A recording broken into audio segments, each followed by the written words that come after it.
Halo anak-anak, selamat sore. Habis liburan kan? Harus semangat loh ya. Tante mau nyapa anak-anak di Medan, Jakarta bersama Ceria ya. Terus kemudian di Surabaya dan di Malang serta kota-kota lainnya. Nah, kita dapat kemurahan Tuhan loh, masih bisa beribadah secara online bagi anak-anak yang terhalang, misalkan pergi ataupun sakit. Jadi harus ibadah dengan sungguh-sungguh, jangan mau kalah dengan yang on-site ya. Kita semua bangkit berdiri, nyanyi terima kasih Tuhan. Nyanyi dengan sungguh-sungguh, lipat tangan yang baik.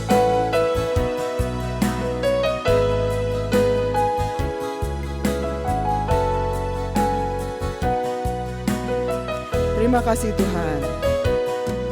Terima kasih Tuhan atas kasih setiamu yang ku alami dalam hidupku.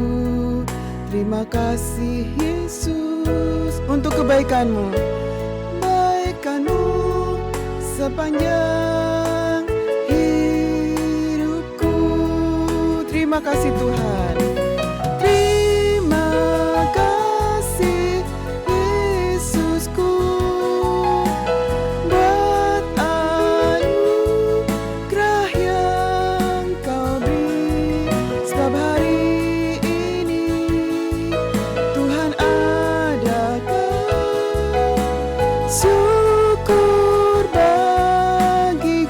Terima kasih Tuhan. Terima kasih Yesusku buat anugerah yang Kau beri. Sebab hari ini Tuhan adakan syukur bagiku. Semua tutup mata, ikut Tante Yu berdoa. Terima kasih Tuhan Yesus, sore hari ini kami boleh bersama-sama beribadah kepada Tuhan. Tuhan pimpin ibadah kami dari awal sampai akhirnya. Sekalipun kami beribadah melalui online, Tuhan tetap tolong kami, mengurapi kami. Kami semua yang di sini boleh terberkati oleh Tuhan. Terima kasih Tuhan Yesus, kami akan mengawali semuanya di dalam nama Tuhan Yesus Kristus. Amin. Anak-anak coba lihat yang di background ini belakang Tante gambar apa? Gambar apa yo? Laut. Kalau kita lihat gambar di belakang, kita mikirnya apa? Yang terbesit di pikiran kita apa? Apa yo? Perahu? Yes. Tapi ada lagi yang lain. Apa yo? Ikan. Yuk, kita sama-sama muji Tuhan. Ikan koki, ekornya panjang. Tepuk tangan. Ikan koki, ekornya panjang. Burung pipit terbang melayang. Anak Tuhan harus berjuang. Dengan Tuhan kita pasti menang. Ikan koki. Ikan koki, ekornya panjang, burung pipit terbang melayang. Anak Tuhan harus berjuang, dengan Tuhan kita pasti menang. Berhenti dulu, kita nyanyi sambil bangkit berdiri dengan gerakan tangan ya. Oke. Ikan koki, ekornya panjang. Yuk.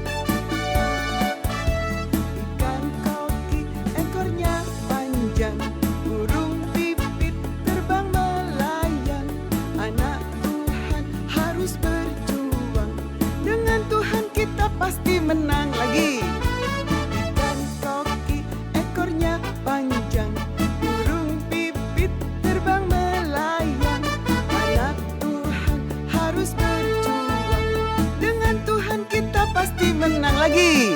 Sungguh-sungguh. Ikan koki, ekornya panjang, burung pipit terbang melayang.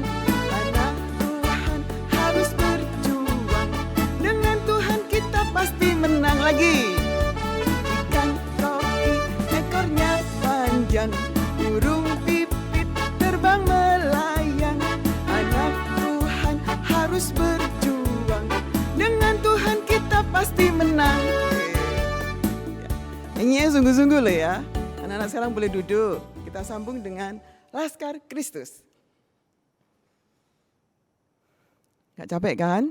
Enggak ya? Ayo. Saya bukan pasukan kembali.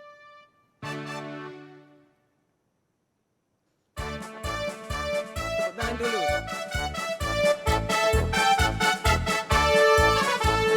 Saya bukan pasukan berjalan, pasukan berkuda, pasukan menembak. Saya tidak menembaki musuh, tapi saya Laskar Kristus. Saya Laskar Kristus, siap gerak, yes. Saya Laskar Kristus, siap gerak, yes. Saya bukan pasukan berjalan, pasukan berkuda, pasukan menembak. Saya tidak menembaki musuh, tapi saya Laskar Kristus. Anak-anak sebagai Laskar Kristus kalau nyanyi sambil duduk nggak enak, harus berdiri. Semua berdiri, nyanyi dengan sungguh-sungguh. Ya. Dengan gerakan tangan. Saya bukan pasukan berjalan, pasukan berkuda, pasukan menembak. Saya tidak menembaki musuh, tapi saya Laskar Kristus. Lagi, saya bukan pasukan berjalan, pasukan berkuda, pasukan menembak. Saya tidak menembaki musuh, tapi saya Laskar Kristus. Ayo siap-siap. Saya Laskar Kristus, siap gerak. Yes, saya Laskar Kristus, siap gerak. Yes, saya bukan pasukan berjalan, pasukan berkuda, pasukan menembak. Saya tidak menembaki musuh, tapi saya Laskar Kristus. Sebentar. Capek enggak? Enggak ya? Nah, Tante melihat sih masih ada yang kurang semangat. Harus semangat dengan sungguh-sungguh ya.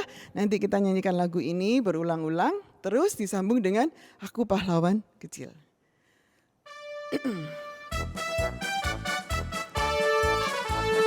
Saya bukan pasukan berjalan, pasukan berkuda, pasukan menembak. Saya tidak menembaki musuh, tapi saya Laskar Kristus. Saya Laskar Kristus. Saya bukan pasukan berjalan, pasukan berkuda, pasukan menembak.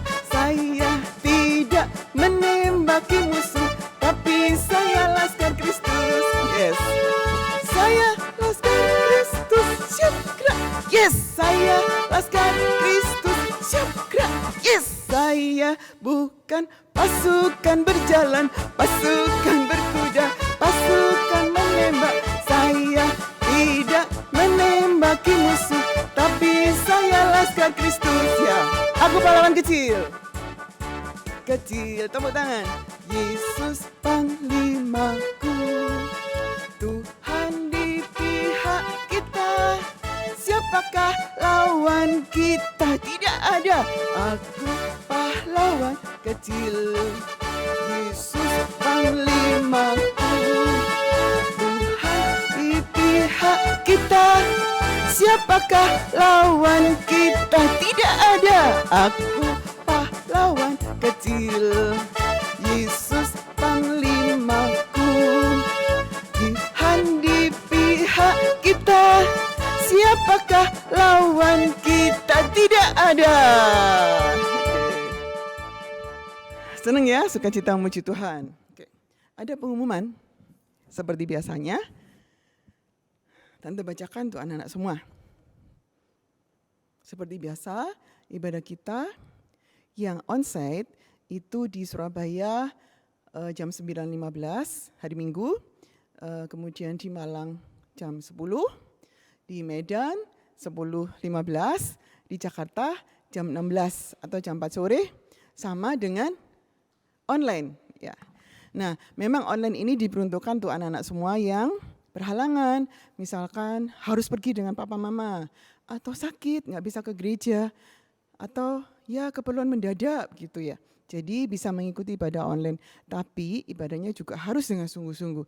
Jangan sampai ketika di rumah santai-santai gitu, kekusukannya kurang, jangan mau kalah supaya berkatnya sama gitu.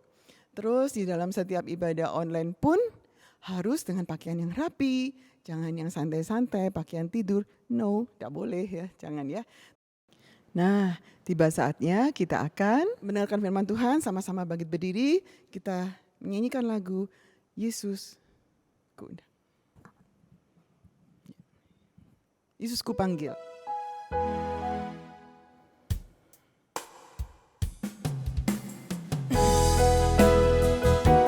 Nyanyi dengan sungguh-sungguh, mengundang Yesus, mengundang firman Tuhan. Yesus ku panggil, Yesus ku undang, masuk dalam hatiku. Yesus ku panggil, Yesus ku panggil, Yesus ku undang, masuk dalam hatiku. Memimpin, menuntun setiap langkah hidupku, sucikan, kuduskan semua dosaku. Satu kali lagi.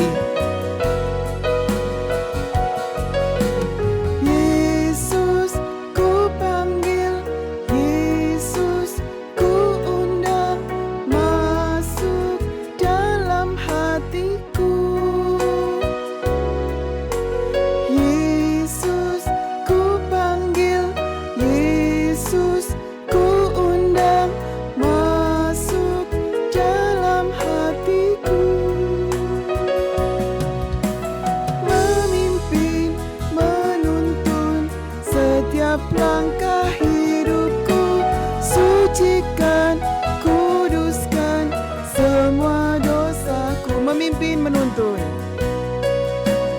Memimpin, menuntun setiap langkah hidupku, sucikan, kuduskan semua dosaku. Mari anak-anak, semua kita berdoa dengan sungguh-sungguh. Ikuti Tante Yo berdoa. Terima kasih Tuhan Yesus, inilah pengakuan kami bahwa kami rindu Engkau masuk di dalam hati kami, menyucikan, menguduskan setiap langkah hidup kami. Biarlah firman-Mu yang akan kami dengar menjadikan kami semakin setia, taat, dengar-dengaran kepada Tuhan.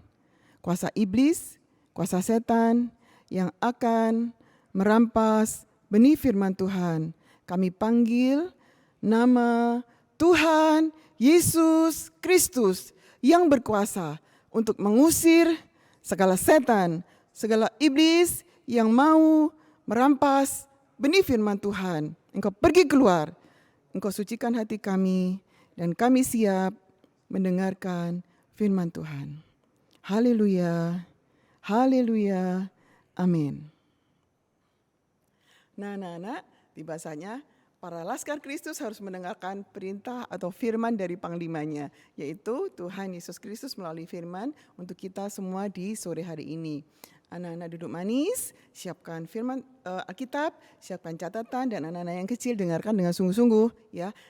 Tetap fokus di monitor TV, HP, ataupun laptopnya. Oke. Anak-anak, biasa kita sering mendengar kalimat atau kata dari om, tante, guru sekolah minggu, bahkan orang tua. Nah, kakak-kakak juga sama. Sering kita mendengar 4 huruf ya yang tidak asing, yaitu apa? T, A, T. Apa? Taat. Kalau dibolak-balik ya, kata teman tante, Kak Riki, sama saja. Jadi dibalik T, dibalik-balik ya sama artinya, yaitu taat. Ya. Jadi T, ya. Jadi taat. Dibalik pun sama. Nah, sering kita mendengar taat. Ya udah taat pokoknya. Tapi sore hari ini firman Tuhan akan mengajarkan kepada tante, kepada anak-anak semua bahwa taat ini bukan hanya sekedar kata taat saja, tetapi taat ini artinya sangat luas dan hasil yang didapatkan luar biasa, besar, dahsyat hasilnya. Nah, saat sore hari ini kita akan mendengar firman Tuhan, hasil daripada taat itu melalui perjanjian baru dan perjanjian lama. Jadi anak-anak dengerin dengan sungguh-sungguh ya. Sekarang kita baca di dalam perjanjian baru dulu, yaitu di dalam Yohanes pasal 21.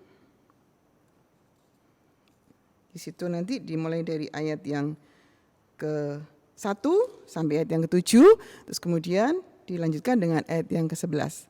Tante bacakan untuk anak-anak semua ya. Kita baca Yohanes 21 ayat 3 sampai 7 disambung dengan ayat yang ke-11. Kemudian Yesus menampakkan diri lagi kepada murid-muridnya di pantai Danau Tiberias, dan ia menampakkan diri sebagai berikut. Di pantai itu berkumpul Simon Petrus, Thomas yang disebut Didimus, Nathanael dari Kana yang di Galilea, anak-anak Zebedeus, dan 2 orang muridnya yang lain. Kata Simon Petrus kepada mereka, "Aku pergi menangkap ikan." Kata mereka kepadanya, "Kami pergi juga dengan engkau." Mereka berangkat lalu naik ke perahu. Tetapi malam itu mereka tidak menangkap apa-apa. Ketika hari mulai siang, Yesus berdiri di pantai. Akan tetapi murid-murid itu tidak tahu bahwa itu adalah Yesus. Kata Yesus kepada mereka, "Hai anak-anak, adakah kamu mempunyai lauk pauk?" Jawab mereka, "Tidak ada." Maka kata Yesus kepada mereka, "Tebarkanlah jalamu di sebelah kanan perahu, maka akan kamu peroleh." Lalu mereka menebarkannya dan mereka tidak dapat menariknya lagi karena banyaknya ikan. Maka murid yang dikasihi Yesus itu berkata kepada Petrus, "Itu Tuhan." Ketika Petrus mendengar bahwa itu adalah Tuhan, maka ia mengenakan pakaiannya sebab ia tidak berpakaian, lalu terjun ke dalam danau. Langsung disambung ayat yang ke-11. Ayat yang ke-11.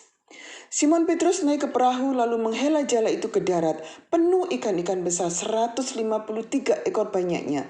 Dan sungguh pun sebanyak itu jala itu tidak koyak. Nah anak-anak, kita sudah sama-sama membaca di dalam Yohanes tadi. Dikatakan bahwa ada murid-murid yang namanya Petrus bersama dengan teman-temannya, termasuk Yohanes, dia lagi ada di tepi danau Tiberias. Nah, sebenarnya murid-murid ini sudah dipanggil Tuhan Yesus untuk menjadi penjala jiwa. Nah, apa itu tentang penjala jiwa? Mereka ini sebenarnya dulunya adalah pekerjaannya adalah mencari ikan atau disebut dengan penjala ikan. Ini ada lagunya tapi lama. Jadi lagunya begini. Saya menjala jiwa buat Tuhan. Saya menjala jiwa buat Tuhan. Nah, ketika mereka menjadi penjala ikan, dipanggil Tuhan Yesus untuk menjadi murid-muridnya sehingga beralih menjadi penjala jiwa. Artinya menyaksikan kabar baik, menyaksikan kabar keselamatan kepada semua orang untuk bisa selamat, percaya kepada Tuhan, selamat dan mengikut Tuhan Yesus. Tetapi ketika Tuhan Yesus sudah disalib dan murid-murid ini lupa akan firman Tuhan yang mengatakan bahwa Yesus akan bangkit pada hari yang ketiga, mereka lupa. Sehingga mereka dalam kesedihan bahwa Tuhan Yesus sudah mati, tapi mereka lupa bahwa Yesus itu akan bangkit dan sudah bangkit pada hari yang ketiga. Nah, mereka lagi bersedih di tepi danau Tiberias, bingung ngapain. Petrus punya ide, punya inisiatif untuk mencari ikan. Aku akan mencari ikan. Murid-murid yang lain serentak, aku ikut juga, seperti yang kita baca tadi.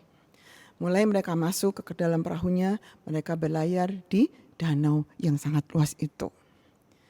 Nah, ketika sepanjang malam mereka mencari, menebarkan jalannya, gak dapat. Menebarkan jalannya lagi, gak dapat. Sampai lelah, capek, sampai berkeringat. Akhirnya Petrus pun harus menanggalkan jubahnya supaya bebas dan supaya kuat. Tebarkan lagi, terus ke sana, tapi hasilnya nihil, nggak ada satu ikan pun yang didapat. Nah, mereka semua, Petrus dan teman-temannya, aduh capek, sepanjang malam nggak dapat ikan. Ya udah mendarat aja. Mulai mereka mengarahkan perahunya untuk sampai di daratan. Tapi sebelum sampai, karena juga matahari sudah mulai terbit dan sudah kelihatan mulai siang, udah lelah, malu karena mereka yang profesinya dulu penjala ikan, sepanjang malam tidak dapat satu ekor ikan pun. Tiba-tiba dari sana, dari daratan ada yang bertanya, "Hai anak-anak, adakah lauk pauk?" Mereka langsung menjawab dengan semangat, tidak ada. Lantas orang yang bertanya ini, yang sebenarnya adalah Yesus yang mereka tidak kenal, berkata, "Tebarkan jalamu di sebelah kanan, maka kamu akan dapat." Nah, Petrus dan teman-temannya ini tanpa pikir panjang langsung tebar jala di sebelah kanan, sebelah kanan. Tanpa mikir, pokoknya tebar gitu kan. Terus mereka mulai narik. Hah, kok beda? Yohanes, kamu rasa enggak? Iya rasa. Ditarik lagi. Mereka melihat ikan yang banyak. Setelah mereka melihat ikan yang banyak, Yohanes berkata kepada Petrus, "Itu Tuhan." Langsung Petrus yang tidak pakai baju, langsung pakai baju pure ke air Danau Tiberias untuk berjalan kepada Yesus. Nah, setelah itu, setelah Petrus menemui Yesus, kemudian Petrus pun membantu teman-temannya untuk menarik jala yang ikannya banyak. Berapa jumlahnya? Ayo siapa yang tahu? Tadi kan sudah baca. 50? Kecil kalau 50. Kurang, jumlahnya masih banyak. Ayo, masih ingat? 75? Enggak, bukan 75. Ayo Charlene berapa? Ayo berapa? 100? Kurang. Dihitung lagi. Oh, ternyata jumlahnya 153 ekor ikan. Dan sekalipun banyak, jalannya enggak koyak, enggak sobek, enggak robek. Nah, itu hasil ketaatan yang kita baca di dalam Perjanjian Baru, contohnya Petrus dan teman-temannya. Coba kalau misalkan Petrus dan teman-temannya, siapa pula orang itu yang nyuruh kita semua untuk nebarkan jala? Kita sepanjang malam loh sudah cari ikan enggak dapat. Dan ini sudah siang, matahari sudah kelihatan, kita suruh nebarin jala. Di mana-mana kalau mencari ikan itu di malam hari. Ini sudah siang, kok kita disuruh untuk nebarkan jala lagi? Kalau mereka berpikir begitu, logika yang dipakai, ya nggak usah. Dan mereka akhirnya tetap tidak mendapat ikan. Dan Petrus pun dalam kondisi yang malu, telanjang malu. Dulu penjala ikan, ternyata sekarang semalam tidak mendapat ikan. Tetapi karena ketaatan kepada perintah Tuhan, akhirnya mereka bisa berhasil. Luar biasa kan? Jadi tidak hanya sekedar kata taat, T-A-A-T, enggak, tapi itu menghasilkan hal yang luar biasa. Nah, paham ya? Sekarang kita akan baca di dalam Perjanjian Lama. Ini lebih seru, lebih dahsyat ya. Bagaimana kita bisa melihat taat itu mendatangkan sesuatu yang luar biasa. Ya, ayo kita sama-sama baca ya. Di dalam 1 Samuel pasal 17 ayat 12 sampai ayat 50. Oh, banyak ya. Tapi sebagian tidak Tante baca, hanya beberapa poin. Anak-anak bisa baca selanjutnya. Sekali lagi, kisah ini itu menunjukkan di dalam Perjanjian Lama hasil ketaatan yang luar biasa. Ya. Sama-sama baca. 1 Samuel 17 ayat yang ke-12. Daud adalah anak seorang dari Efrata, dari Bethlehem Yehuda, yang bernama Isai. Isai mempunyai 8 anak laki-laki. Pada zaman Saul, orang itu telah tua dan lanjut usianya. Ayat 14. Daudlah yang bungsu. Jadi ketiga anak yang besar-besar itu pergi mengikuti Saul. 14. Tetapi Daud selalu pulang daripada Saul untuk mengembalakan domba ayahnya di Bethlehem. Ayat 17. Isai berkata kepada Daud anaknya, "Ambillah untuk kakak-kakakmu pertih gandum ini seeva dan roti yang 10 ini. Bawalah cepat-cepat ke perkemahan kepada kakak-kakakmu." Ayat yang ke-20.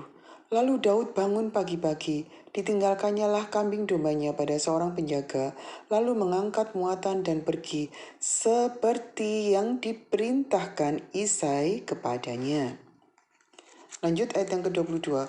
Lalu Daud menurunkan barang-barangnya dan meninggalkannya di tangan penjaga barang-barang tentara. Berlari-larilah Daud ke tempat barisan. Sesampai di sana, bertanyalah ia kepada kakak-kakaknya, apakah mereka selamat? Ayat yang ke-23. Sedang ia berbicara dengan mereka, tampillah maju pendekar itu, namanya Goliat, orang Filistin dari Gad. Dari barisan orang Filistin, ia mengucapkan kata-kata yang tadi juga, dan Daud mendengarnya. Langsung ayat yang ke-26. Lalu berkatalah Daud kepada orang-orang yang berdiri di dekatnya, apakah yang akan dilakukan kepada orang yang mengalahkan orang Filistin itu dan yang menghindarkan cemooh dari Israel? Siapakah orang Filistin yang tidak bersunat ini sampai ia berani mencemoohkan barisan daripada Allah yang hidup? Ayat yang ke-31. Terdengarlah kepada orang perkataan yang diucapkan oleh Daud. Lalu diberitahukanlah kepada Saul, dan Saul menyuruh memanggil dia. Berkatalah Daud kepada Saul, janganlah seseorang menjadi tawar hati karena dia. Hambamu ini akan pergi melawan orang Filistin itu. Tetapi Saul berkata kepada Daud, tidak mungkin engkau dapat menghadapi orang Filistin itu untuk melawan dia, sebab engkau masih muda, sedang dia sejak dari masa mudanya telah menjadi prajurit. Langsung ayat yang ke-37. Pula kata Daud, Tuhan telah melepaskan aku dari cakar singa dan dari cakar beruang. Dia juga akan melepaskan aku dari tangan orang Filistin itu. Kata Saul kepada Daud, pergilah, Tuhan menyertai engkau. Lalu Saul mengenakan baju perangnya kepada Daud. Ditaruhnya ketopong tembaga di kepalanya dan dikenakannya baju zirah kepadanya. Lalu Daud mengikatkan pedangnya di luar baju perangnya. Kemudian ia berikhtiar berjalan, sebab belum pernah dicobanya.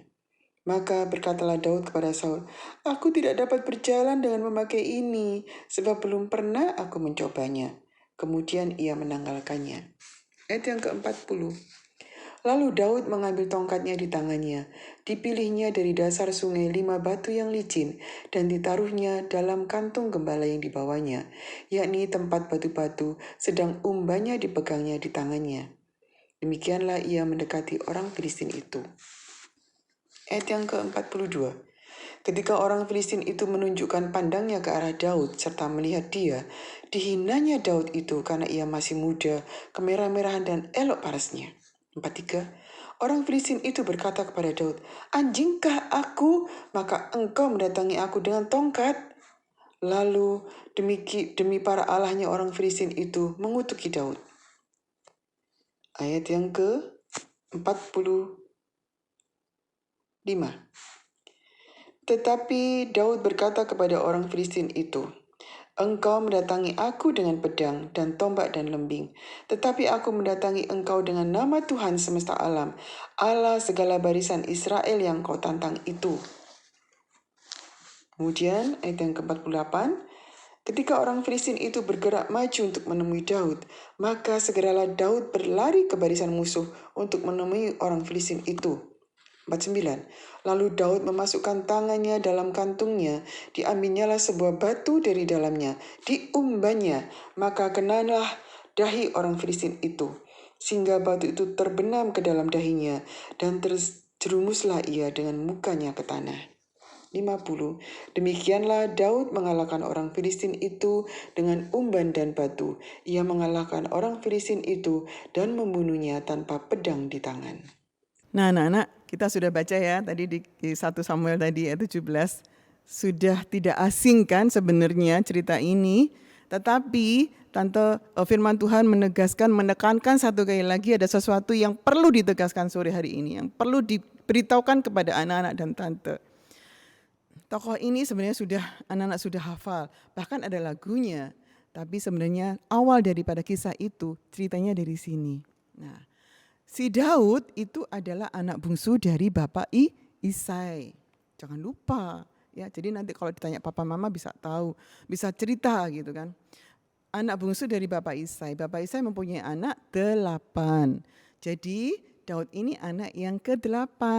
Nah, terus suatu diceritakan di dalam firman Tuhan tadi, bangsa Israel yang saat itu rajanya bernama Raja Saul sedang berperang melawan bangsa Filistin. Nah, nomor 1, nomor 2, nomor 3 kakaknya Daud itu harus ikut membantu rakyat, membantu tentara prajurit Raja Saul untuk berperang dengan bangsa Filistin. Kalau sekarang istilahnya itu wajib militer, gitu, membantu negara berperang, gitu kan.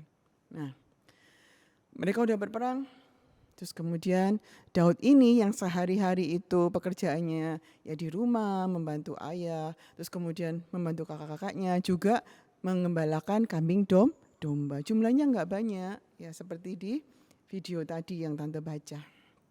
Tante bacakan tuh anak-anak semua. Nah, suatu saat ayahnya memanggil, siapa namanya?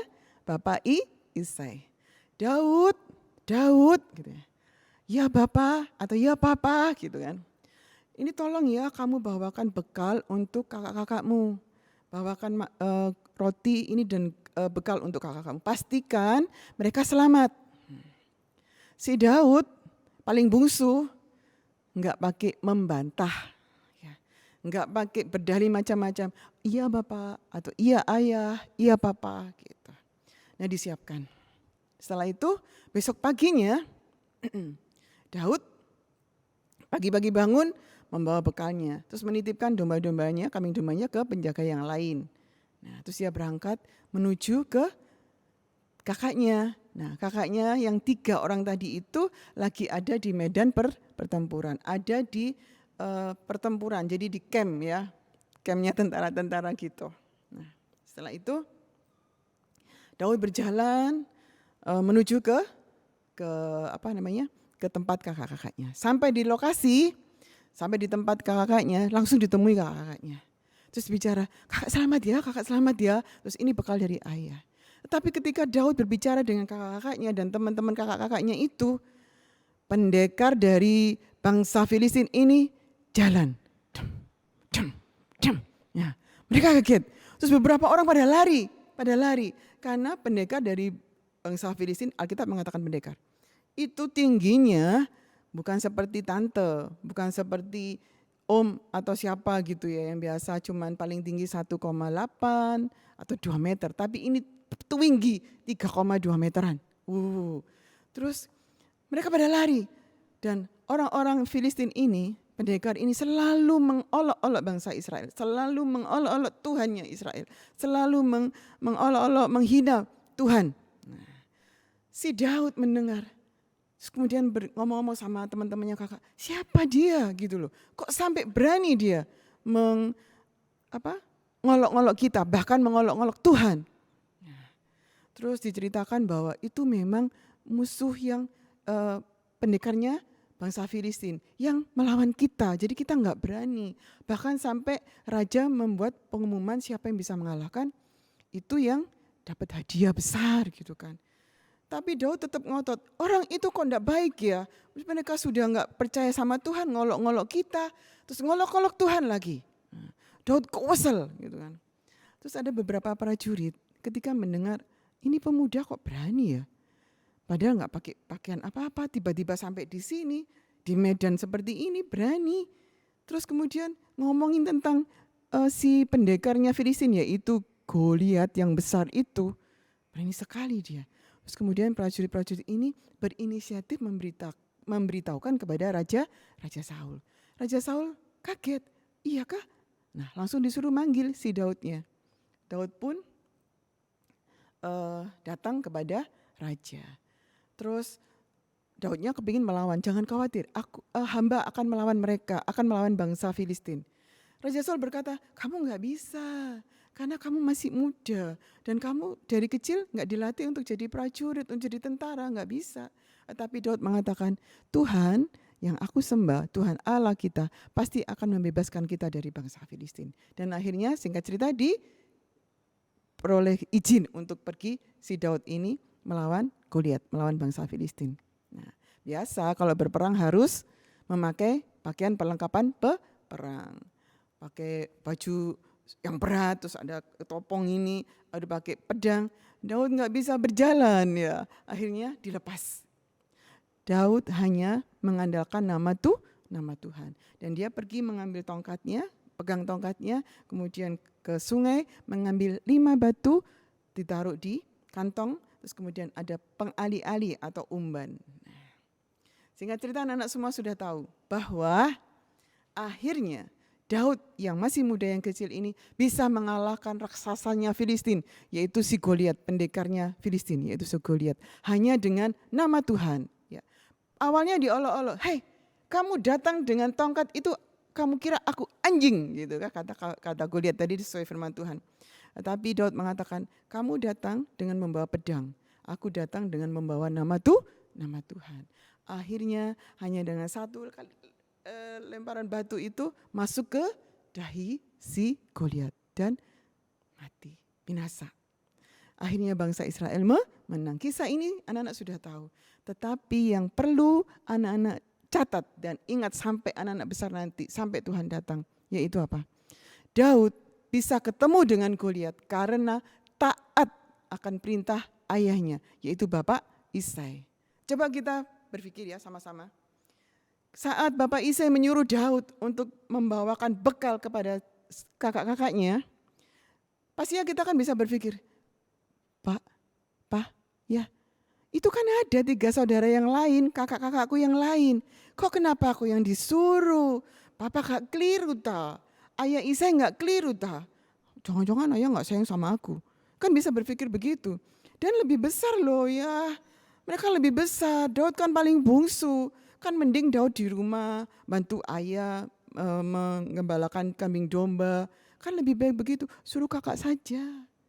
Terus ya di sana itu kan bahaya. Kalau Daud lagi ke sana terus tiba-tiba ada tombak yang nyasar ke Daud bagaimana? Mereka lagi perang ketemu tentara Filistin, Daud kan bisa takut ya. Pastinya berpikir begitu. Tapi itu satu pun tidak ada di dalam pikiran Daud. Daud hanya mengatakan iya. Dan itu ketaatan yang luar biasa.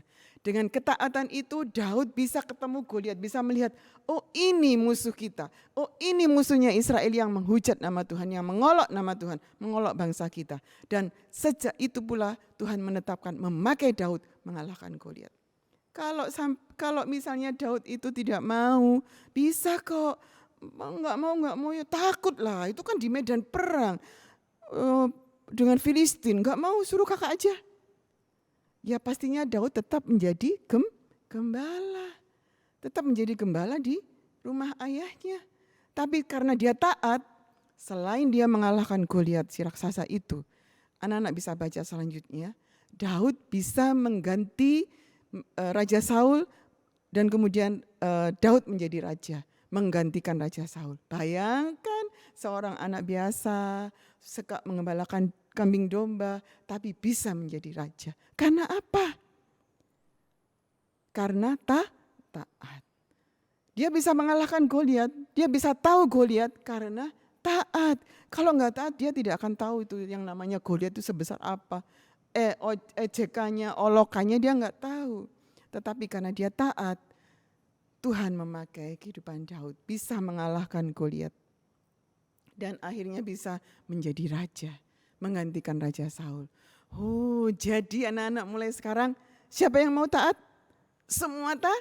Tante juga mau taat. Siapapun yang mendengar firman Tuhan ini, jadilah taat. Supaya Tuhan memberkati kita. 153 ekor diberikan kepada Petrus. Maka apa yang menjadi cita-cita kita, keinginan kita, Tuhan pasti memberi yang terbaik loh ya, menurut Tuhan yang terbaik. Terus masa depan kita, siapa sangka pengembala kambing dan domba bisa jadi raja? Enggak ada. Di sini saja untuk jadi presiden harus orang yang pintar, sekolah tinggi, pengalamannya luar biasa, baru bisa jadi presiden. Tetapi atas kehendak Tuhan, karena taat, nah itu tadi Daud bisa menjadi raja. Daud bisa mengalahkan Goliat dan bisa menjadi raja. Nah, mau tidak taat? No, jangan ya, sayang. Ya, karena dengan ketaatan kita, Tuhan akan memberkati papa mama. Dengan ketaatan kita, Tuhan memberkati keluarga dari rumah kita, dari rumah papa mama. Diberkati semua.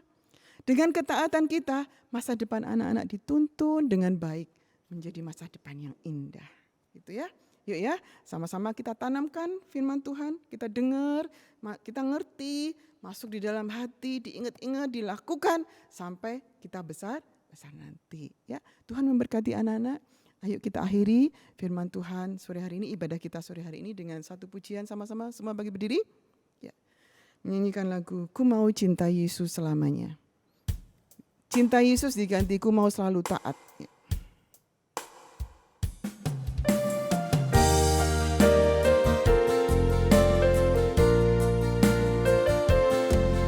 Ku mau selalu taat selamanya. Katakan ku mau selalu taat selamanya.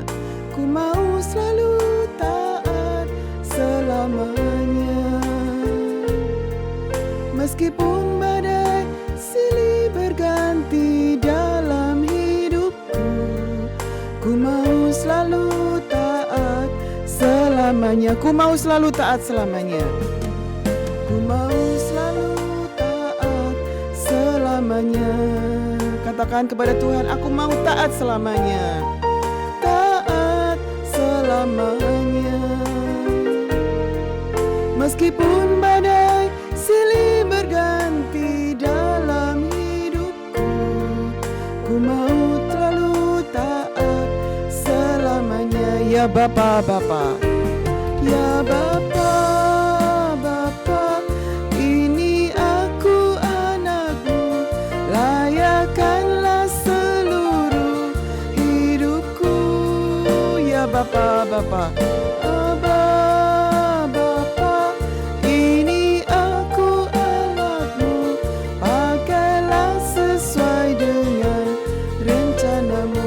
selalu taat. Ku mau selalu taat selamanya. Ku mau selalu taat selamanya. Ku mau selalu taat selamanya. Meskipun badai silih berganti dalam hidupku, ku mau selalu taat selamanya. Ya Aba, ya Bapa, ya Aba, Bapa, ini aku anakmu, layakkanlah seluruh hidupku. Ya Aba, Bapa, ini aku anakmu, pakailah sesuai dengan rencanamu. Ikuti Tante Yo berdoa. Tuhan Yesus, terima kasih Tuhan buat firman Tuhan sore hari ini. Biar Roh Kudus-Mu menolong kami mulai dari sekarang sampai Tuhan Yesus datang nanti.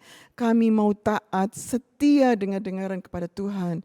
Kami mau taat dengar-dengaran kepada orang tua kami, kepada kakak-kakak kami, kepada guru-guru sekolah minggu, juga kepada Bapak Gembala, kepada Opa Omawi, dan bahkan kepada Tuhan Yesus yang menjadikan hidup kami indah. Terima kasih Tuhan buat firman-Mu, terima kasih buat Roh Kudus yang sudah menolong kami. Jika nanti kami selesai mendengarkan firman Tuhan ini, Roh Kudus tetap menolong kami, memimpin hidup kami, dan memberkati kami. Terima kasih Tuhan, di dalam nama Tuhan Yesus Kristus kami sudah berdoa. Haleluya, amin. Anak-anak, tunggu dulu. Nah, di dalam Google Classroom ada tugas, ya ada ringkasan firman Tuhan, juga ada tugas nih. Ini khusus untuk anak-anak yang kecil, yang suka mewarna. Nah, mewarnai dengan bagus. Nanti admin Google Classroom yaitu Tante sama Omisi akan membantu. Nah, anak-anak bisa upload lagi, dimasukkan lagi ke Google Classroom. Tante bisa lihat. Nah, oke. Terus yang untuk anak-anak yang kelas besar, nih ada teka-teki silang, ya.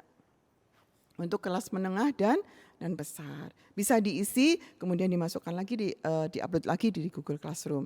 Nanti Tante sama Omisi bisa menyampaikan ke Tante juga, ya. Dilihat ya dengan sungguh-sungguh. Nah, Tante ucapkan selamat sore, Tuhan memberkati, sampai ketemu di ibadah online dan kalau bisa usahakan ibadah onsite. Tuhan memberkati.